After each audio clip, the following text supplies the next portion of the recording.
اے ایمان والو، اپنے معاہدوں کو پورا کرو۔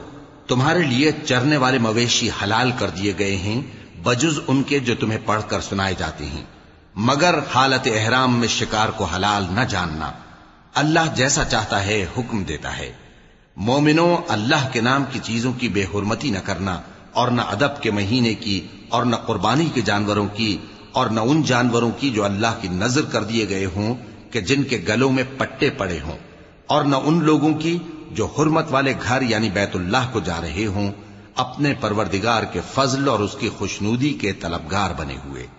اور جب احرام اتار دو تو پھر اختیار ہے کہ شکار کرو، اور کچھ لوگوں کی دشمنی اس وجہ سے کہ انہوں نے تم کو مسجد حرام سے روکا تھا تمہیں اس بات پر آمادہ نہ کر دے کہ تم زیادتی کرنے لگو۔ اور دیکھو، نیکی اور پرہیزگاری کے کاموں میں ایک دوسرے کی مدد کیا کرو، اور گناہ اور ظلم کی باتوں میں کسی کے ساتھ تعاون نہ کرو، اور اللہ سے ڈرتے رہو۔ کچھ شک نہیں کہ اللہ کا عذاب سخت ہے۔